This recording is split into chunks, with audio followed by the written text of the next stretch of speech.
In 1987 Hopewell County, Georgia, an interview plays on TV. The journalist asks Jonathan Dupree to look into the camera and tell his fellow Georgians why they should vote for him. Jonathan, the Attorney General of Hopewell, seeks re-election and wishes to continue his family's political legacy, which has been the power structure in the town of Hopewell for generations. Many consider his political ideology racist and hearken back to a Jim Crow South, the laws that enforced racial segregation. Though he says it is not true, many wouldn't agree. Even the elderly lady seeing his interview has had enough of him as she switches off the television. She grabs her hat and a cane to help her walk and sets off to meet someone. She first walks on a road and then takes the railway tracks. She passes a church and finally makes her way to Hopewell Town from her house in the woods. She visits Jonathan Dupree's office to meet him and wouldn't go without meeting him. And for that reason, she has been waiting outside his office for hours, even after his secretary tried to send her away, saying Jonathan was busy. Having waited as long as her patience allowed, she barges into his office. Jonathan finally agrees to meet her. Her name is Hattie Mee, and she has come with a request for him to look into a murder in the town that happened 40 years ago in 1947, the murder of her son Horace John Boyd, also known as Bayou.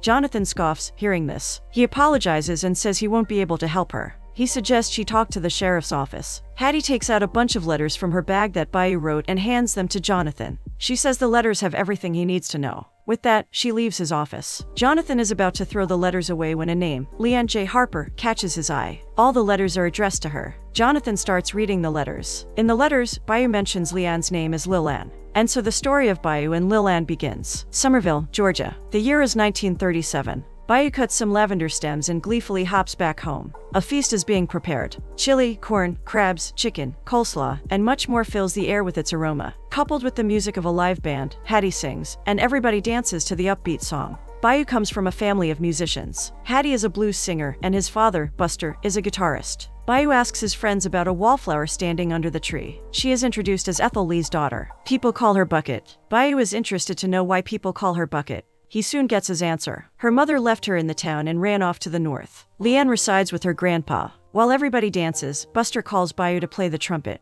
Bayou seems nervous, but his mama encourages him to play. Bayou starts playing, but his notes are out of tune, and overall, let's just say he messed up. His brother, Willie Earl, laughs, and Hattie shushes him. To Bayou's dismay, his father asks everybody if they like it, and a unanimous no can be heard. He publicly belittles his son, saying he is slow no matter how many times he tries to teach him. Hattie asks Buster to stop, but Buster makes it clear who his favorite son is and calls Willie. Willie Earl is a gifted trumpet player and soon steals the show with his solo performance on If You See My Rooster. Bayou walks away from the party, and so does Leanne. Bayou skips stones on the lake nearby and sings the song with the faint tune that is heard. He is a gifted singer, and it doesn't go unnoticed by Leanne, who says he should have sung instead of trying to play the trumpet. Bayou stops singing and walks to where Leanne sits on the tree branch, reading a book. She compliments his singing, and Bayou thanks her, saying it is a gift from his mama. But his dad doesn't like him singing. He wants him to play. Bayou introduces himself. Leanne asks why they call him Bayou. He says when he was born, his dad said his eyes were deep like a bayou. Leanne asks to see if his pa is right.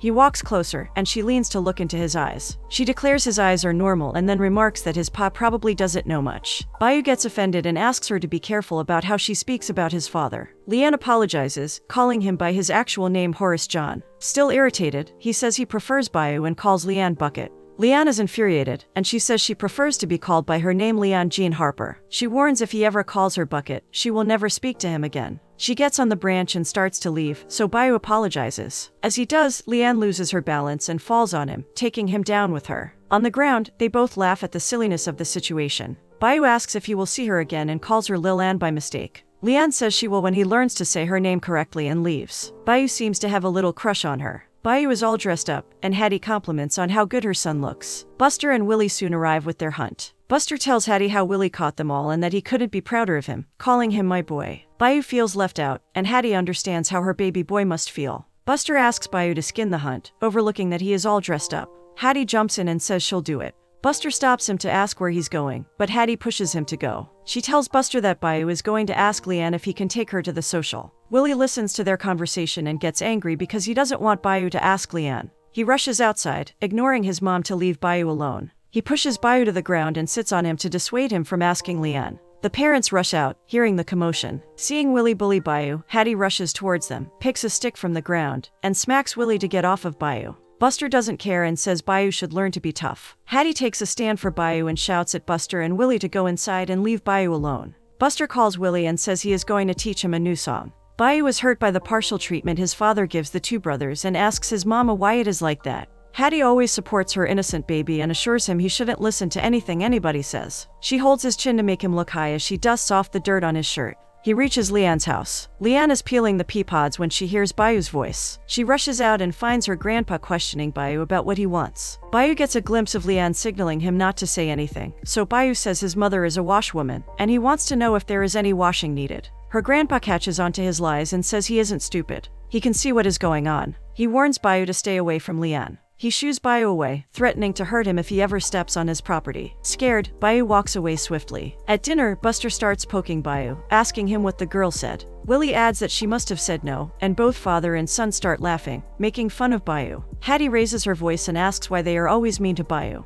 Buster ends up shouting at Hattie and leaving the table. He asks Willie to come with him, and even after Hattie asks him to finish his supper, Willie disregards his mother and tails his father. It's late at night, and everybody has slept. Bayu is woken up by a sound and finds a paper plane that Leanne threw at him from his window. Bayu quickly gets ready and sneaks out his window to meet Leanne. Leanne runs, and Bayu follows her to the same place near the lake where they first met. Leanne asks if he saw the letter she threw for him but soon realizes Bayu cannot read. Leanne helps him and tells him that she had written to meet her at the yew tree. Bayu is scared and says Leanne shouldn't be there. But Leanne doesn't care as her grandpa has passed out drunk at this hour. Bayu is very shy when talking to her. She asks why he had come to her house. He tells her he had come to ask her out to a social event. Leanne smiles and appreciates his gesture but says her grandpa won't let her go. He doesn't let anybody near her, and she feels like he hates her. Bayu knows how that feels. Leanne knows what he is talking about and changes the topic. She confesses she doesn't know why she came there to see him. She knows it is improper for her to come late at night and doesn't want him to think bad of her. But Bayu says he's glad she came. She makes him promise not to tell anybody about their meeting. She asks him why he can't read, and Bayu tells her how her brother and dad say he is too slow to learn.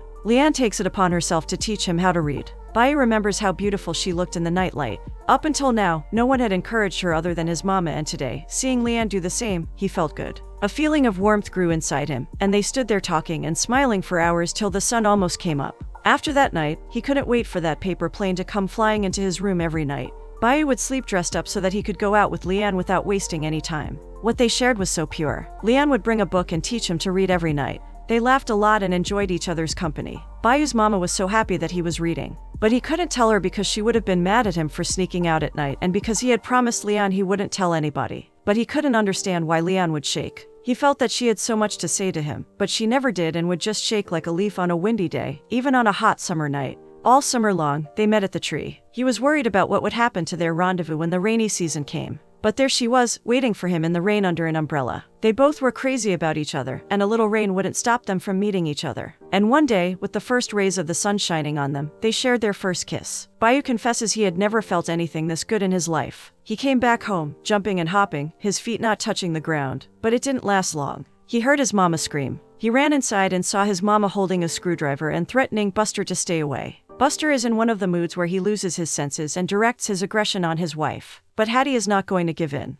Buster then turns to Bayu, but Hattie warns him if he lays his hands on her son, he's going to regret it. Buster mocks Bayu and says Willie is the son who makes him proud. Hattie asks him to get out as he has done enough damage to the bond between the brothers. Buster says he's going to Chicago to become a musician. He then takes all the money Hattie has been saving. Hattie cries and tries to take the money from him as it is all they've got, but he forcefully takes it and leaves with his guitar. Willie whimpers and says he wants to come with him, but his dad says the road is not for him and leaves. Willie blames Bayu for this. Hattie tries to stop him from saying such things, but Willie just storms out from there in anger. Leanne is waiting for him when Bayu comes. She asks why he's late, and Bayu tells her what happened. He says he needs to help his mom now since she is going to be up late working. He will come to see her, but he's going to be late. Leanne is head over heels for this innocent man, and so to cheer him up, she kisses him. Bayu was always made to feel bad about how he is, but Leanne was the only one who made him feel like a man. He confesses he loves her, and Leanne abruptly gets up. She says she needs to go, leaving Bayu confused, thinking about what went wrong. He hated that night. One day Willie packs his bags and leaves. Hattie comes running after him. She asks him to stop, but he says he is going to Chicago to find Dad, and Bayu can stay there with her. Willie leaves, and Hattie cries, seeing her son go after her useless husband.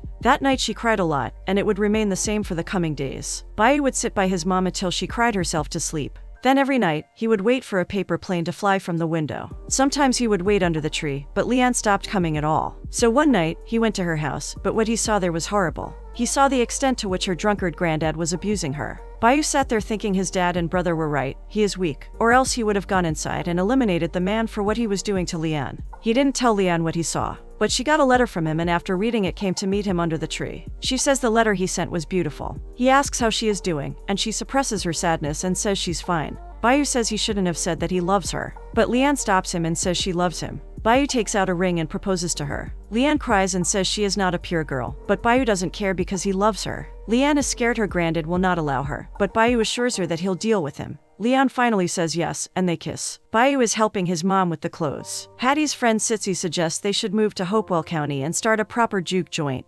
Hattie isn't sure. Sitsi says she's moving there too and nudges Bayou to convince his mama. Bayou also thinks they should move. He then tells her that he has been courting Leanne for a while. This doesn't come as a surprise for Hattie, as she knew he sneaked out every night to meet her. He tells Hattie he has asked Leanne to marry him, but his grandpa has said no, so he wants to take her with them. Sitsi tells him that Leanne is leaving with her mom to Boston. Bayou runs to stop Leanne. He pleads with her not to leave, but Leanne cries and apologizes. Her mother stops Bayou and says her dad told her what Bayou did to her, and he should be thankful that she is not calling the sheriff. They get in the car and drive off while Bayou cries bitterly, and her granddad laughs. In his next letter, Bayou mentions writing a letter to every woman with her last name, a letter in the hopes of finding Leanne. He wants to tell her he got drafted into the army. If he gets sent to fight and never comes back, he wants her to know that he loves her very much, and he misses her every day. Leanne's mother finds Bayou's letter one day and asks the postman to send the letter back to the sender and requests the same for all letters coming from that address. In another letter, Bayou mentions that he hurt his leg in a blast during the drill. Nothing to worry about, he should be fine in a few months, but because of the injury, he got discharged. He is going back home to see his mama because she can make anybody feel alright. Hattie and Sitsi had moved to Hopewell County and were doing very well for themselves. In 1947, Bayou also reached the town. He was awestruck the first time he stepped into the town. Bayou was amazed to see the juke joint his mama had opened and was managing. Hattie would do her washing job in the morning, and Bayou would help her with it. Every now and then, she would help a pregnant woman deliver. And all night long, she would sing the blues. One night Willie shows up in the juke joint, and Hattie is elated to see her boy back. He joins his mama singing the blues, but enchants the audience with his trumpet-playing prowess. Bayou writes about Willie coming back home with big-time stories that he couldn't tell were lies or the truth. He reminded Bayou of his dad. Bayou heard his dad passed away in Chicago, but Willie didn't mention anything about him. Willie introduces his manager, Ira. He is from Europe. Willie's odd demeanor doesn't go unnoticed by Hattie, and she asks him why he is so fidgety. But Willie brushes it off, saying he's happy to see his mama. He gets up to get some water, but Ira doesn't seem so well and soon passes out. Ira sleeps in their bed. Hattie questions Willie and asks him to tell her the truth about Ira. Willie sticks to his story that Ira is from Europe. They met a few years ago, and Ira had offered him to play in Europe, but they had lost touch. Recently they bumped into each other again, and Ira asked for Willie's help to get better, and he will provide Willie with an opportunity to play in Europe. Hattie doesn't have a good feeling about this. Willie is desperate, and in that desperation, he almost shouts at his mom to help Ira. Hattie is initially stunned but lets it go this time, knowing he has always been close to his dad, so there would be some similar traits. Bayou goes to deliver the washed clothes. He meets Sitsi at the local sheriff's house. She works there as a maid and was hired by the sheriff, Jackson, to look after his baby brother. Jackson walks in and sees Bayou sitting on one of the chairs. He gets annoyed and asks Bayou to get up and leave. Racial segregation is so deep-rooted in those people that they wouldn't even let the man touch any of their furniture, let alone allow him to rest. He is about to leave when he hears the sheriff introduce his little brother John and his wife Leanne to Sitsi, who will be looking after them during their stay. Bayou stops at the mention of a name he could never forget.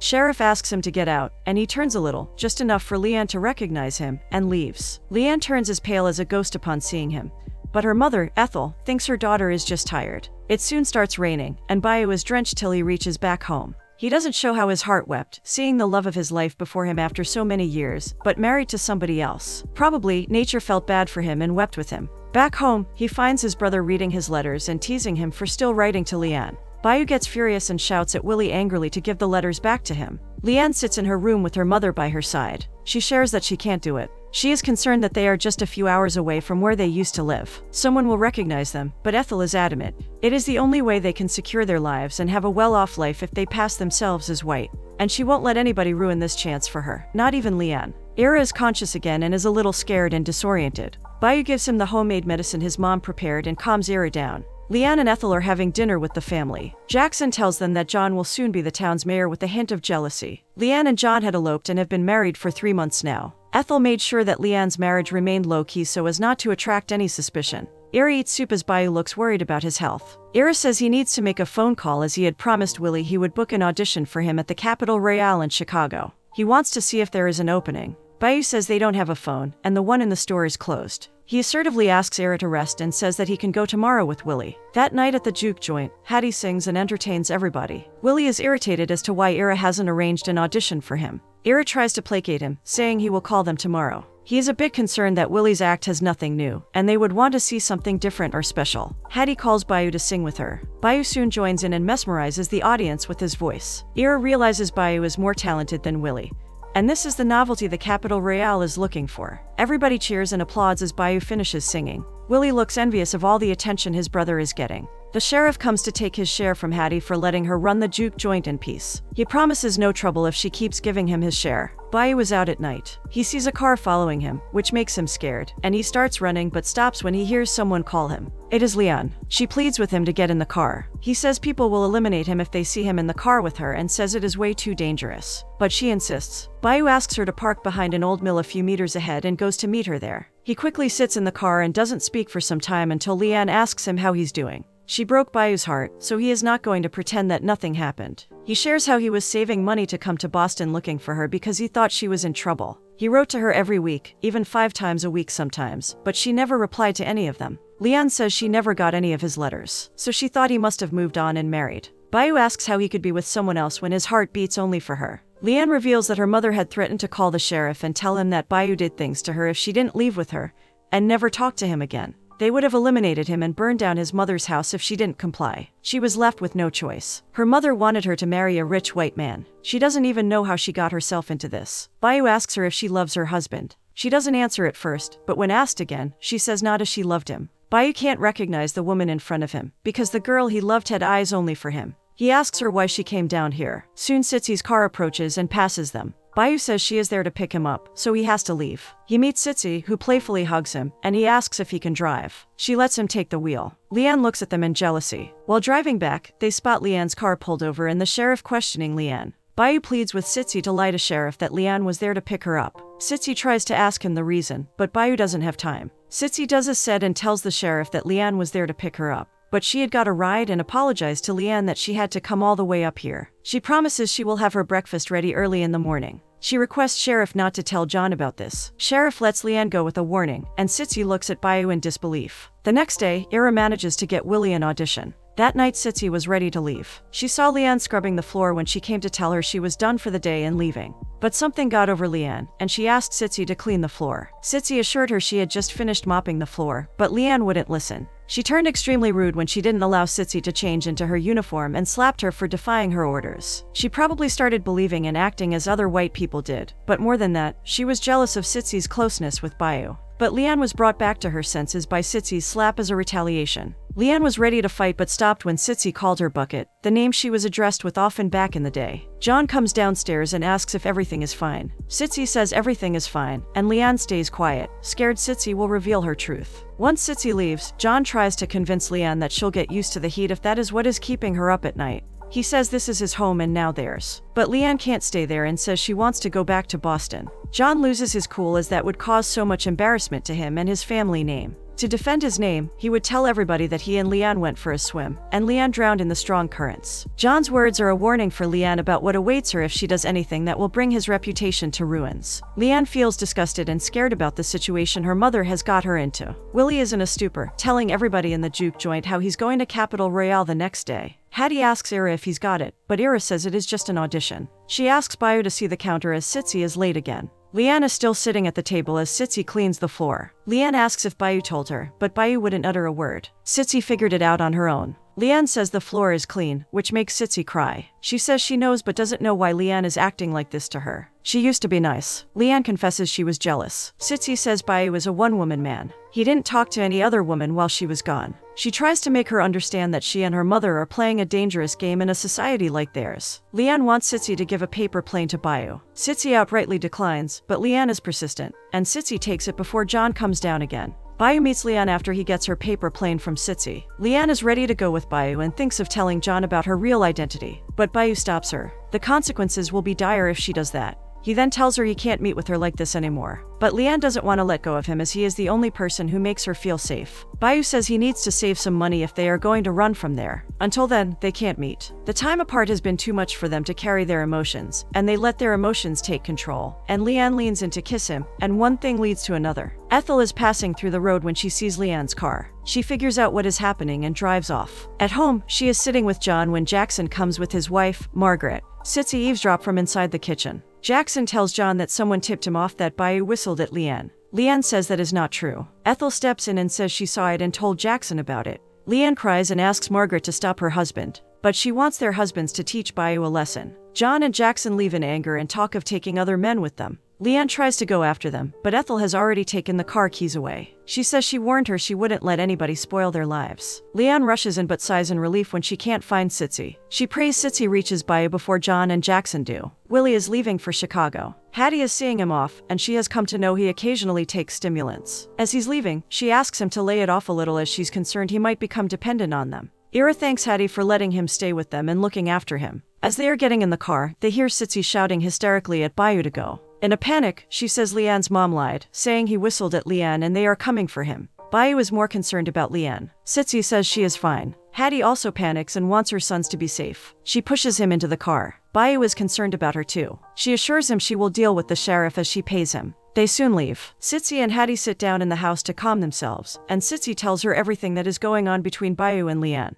Hattie cries Lord's name, hearing what a mess has been created. Soon a truckload of people comes with flambeaux. They are ready to burn down the house. Hattie and Sitsi come out to face the mob. John asks her where her son is, and she lies that he left for California that morning. John doesn't believe her and goes inside to check if he is hiding in the house. John comes out and tells them he's not there. They decide to go to the train station to find him. They are sure he must not have gone that far. Sitsi comes back to Leanne's house and tells her that Bayu got away. Leanne is relieved, but Sitsi says she's quitting. She can't do this anymore. Leanne pleads with her not to leave her alone in the house. For her sake, Sitsi stays. It is the next morning. They drove the entire night. Bayu cries as he thinks he left everybody there like a coward, and he soon gets down from the car to regurgitate. Ira comes after him and passes him a handkerchief to clean himself. Ira talks to him and tells him that not too long ago when he was in Germany, his family was sent to a ghetto by the German army because they belonged to the minority. Their condition was terrible. Everything was stolen, they were left with nothing, no food, and everybody was starving. One day they were woken up by the voice of the German army calling out to them.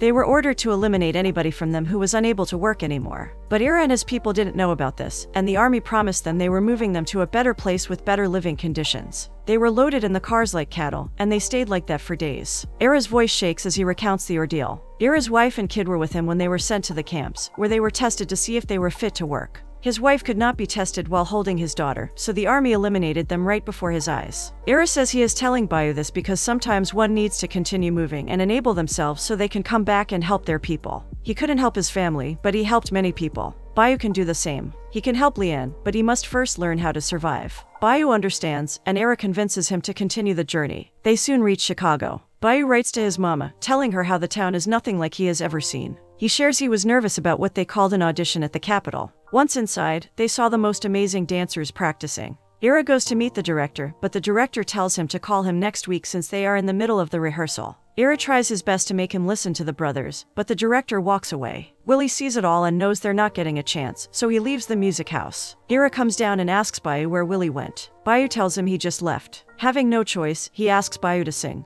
Bayu doesn't think he can do that. Ira convinces him, reminding him that he wants to help his mother and Leanne, so this is his chance. He encourages him to sing, thinking about Leanne. Ira takes him to the center of the stage and leaves him there to sing. All the dancers stare at him. On Ira's cue, he begins to sing, and the band starts matching the symphony to his song. Ira brings the director to make him listen to Bayu. The director is impressed, and soon enough, Bayu starts singing with the troupe. It has been weeks, and Bayu's career is taking off while Willie sits among the musicians. He is not happy to see his brother in the center of the stage where he envisioned himself once. After the performance, Bayu goes to his dressing room. Ira gives Bayu a letter from his mama, who says she is doing fine and misses him. Things have calmed down a bit in the town. She asks him to take care of himself. Bayu wishes to send his mother some money. Just then, Willie walks in, infuriated. He wants to know why Capitol is going to put Bayu's name on the marquee when it was supposed to be his name. Ira tells him that it is because people are coming to see Bayu. There has been a 30% rise in the business since Bayou started singing there. Willie argues it was supposed to be both the brothers, but Ira reminds him that he walked out that day and he had to convince the director of the package deal. He warns Willie not to ruin this for them. Ira exits the room, and Willie accuses Bayou of taking over his career. Bayou replies it is not him but the bad habits he's got that is taking over his career. Willie soon loses his senses, and Bayou cries seeing his brother's plight. He couldn't save his brother from becoming an addict. Bayou writes back to his mama. He tells her they are doing fine in Chicago. Every chance he gets, he sends her a letter and some money. Little does he know, the mailman takes out all the money he sends, and all she gets is an empty envelope. In another letter, Bayou mentions that Ira has helped them get an apartment, and he wishes she could see it. Every night the lines get longer at the Capitol Royale. People are coming from all over the world to listen to him sing. He is doing pretty well for himself, though he wished his mom told him in her letters how Leanne was doing. Bayou also writes about Willie and tells his mama that Willie is stuck in a really bad place. He doesn't forget to mention that these days, all his shows are getting sold out. John takes oath as Hopewell's new mayor. Leanne is pregnant and soon gives birth to a baby boy. Now when Bayou performs, he is more confident on the stage, interacting with his audience. He has his mama's charm, and one can get a glimpse of Hattie in him as he performs. Hardly a day goes by when his performance doesn't end with a standing ovation from the audience. One night there is a knock at Hattie's door. She carries a gun to ensure her safety. It is Sitsi with Leanne. Leanne is in labor and wants Hattie to deliver her child. Hattie hesitates, but Leanne screams and Sitsi's pleading make her give in, and she delivers Leanne's child. Hattie says she will not cut the umbilical cord and asks Sitsi to take her to the hospital and lie that the baby was already out. After the performance, Bayou reaches his dressing room and finds his cousin waiting for him. He tells Bayou how everybody is scared to show up at the juke joint. He also tells her about the mailman taking all the money he sends home. Hattie has grown a little garden so that she can at least feed herself. Bayou asks if he can deliver some money to his mama, but his cousin reminds him he is not good with money. Bayou is heartbroken hearing what his mama is going through. Ira knocks on the door and asks to speak in private with Bayou. His cousin leaves, and Bayou says he needs some time off. He is going to see his mama in Georgia as she is facing trouble. Ira thinks it is a very bad idea as the people there will eliminate him as soon as they see him there. Ira proposes to go there and bring Hattie to Chicago. But Bayou knows she won't come that easily, and he will have to go there. Bayou plans to sing at his mother's juke joint one night. Once the people start coming, they will come back. At last, he convinces Ira to make arrangements for them to go back. Ira is not sure and cannot do anything but support his friend in his decision. Hattie goes to collect her mail and buy groceries, but the owner says he can't give her any more credit. Leanne walks in at that time and offers to pay, but Hattie has her pride and leaves without the groceries. Later, Leanne comes to visit Hattie with the groceries, but she doesn't want it. Leanne still thinks about Bayou and wishes to send him a letter, but Hattie gets annoyed with her selfishness. She reminds Leanne that she needs to start thinking about the people she has hurt. Hattie knows the baby is Bayou's and asks her what she would have done if the baby was darker. She doesn't want her around and asks her to leave. Another night of performance and another night of Willie coming in high on stimulants. The director is not at all happy with him because he is taking over the performance. He has taken a lot of advance payments, and he owes money to the club. That night was no different, and during the performance, Willie fell on the stage. In the dressing room, Willie starts arranging his apparatus as soon as he gets there. Bayou tells him he is going home to help Hattie get people coming back to the juke joint. He asks if Willie is coming with him. Willie says he'll come. To save Willie from destroying his life, has confiscated the stimulant. When he refuses to give it back to an erratic Willie, Willie pulls out a gun and points it at Bayou. They get into a physical altercation. Ira and another man have to intervene to stop them. Ira pleads with Bayou to give Willie his stuff, and reluctantly, Bayou gives it to him. The director has had enough of Willie, and he gets fired. Ira can't help him anymore. Willie soon leaves, but he warns Bayou that this isn't over and that he hates him. Bayou feels bad that he couldn't help his brother. Leanne worries every day that her baby is getting darker, but Sitsi assures her he is not. She gives her a letter to read by Bayou in which he mentions he is coming back this weekend, and he will be taking her with him away from all of this. Leanne is delighted to learn her predicaments will be over, and she will be with the man she loves. Hattie is nervous about Bayou's well-being. She gets upset with Sitsi for telling Leanne about Bayou's visit back home. She wants them to leave as soon as possible so that the townsfolk have no news of his arrival. Sitsi says Bayou has the right to know that the child is his. The day they have to leave for Georgia, Bayou comes to Willie's apartment to find him passed out. He wakes him up and helps him put on some clothes. Willie, in his daze, says he is going to be happy if the town folks eradicate him. But Bayou remains nonchalant and keeps helping him wear clothes. Willie keeps blabbing and explains how their dad's life was taken in front of Willie when people shot him in the head.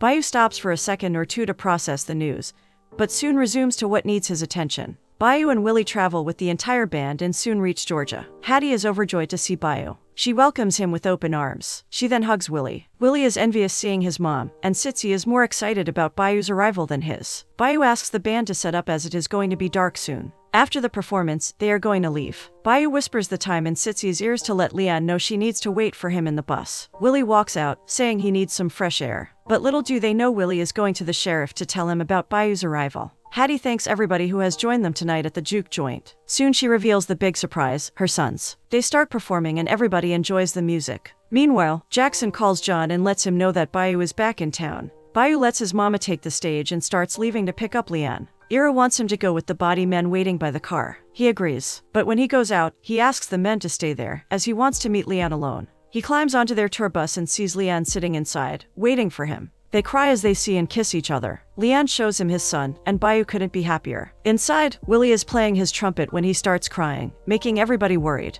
The men of the town come with flambeaux. Bayou sees them through the window and asks Leanne to stay there as he has to go. He can't let them harm his mother. Leanne begs him to stay, but he leaves after kissing her one last time. Bayou gets off the bus and calls out to Jackson so that he can talk to them and clear the misunderstanding. But they capture him before he can say anything. They drag him and beat him with a stick as Leanne wails, seeing what they're doing to the father of her child. Soon gunshots are heard, and everybody ducks in the joint. A woman comes in screaming that the mob took Bayou to the field. Hattie cries and runs to save her baby. Everybody follows. They see him hanging from a tree. The mob had lynched him and hung him from the tree. Bayou wails as she grabs his legs to help him down, but it is too late. Jonathan has finished reading the letters and realizes Bayou is his father, and the woman who just visited his office is his grandma. He comes back home and stands close to the wall that adorns his childhood pictures. His wife asks him where he was, and he says he had some work. She complains about his mother listening to the same old song on repeat. The nurse tells Jonathan that Leanne isn't speaking much these days. She tells Leanne her son Jonathan is here. Jonathan sits in front of Leanne and sees the paper planes. He picks one to make some room and puts all the letters Bayou had written for her that never reached her. Looking at the letters, she feels overjoyed and tries saying something.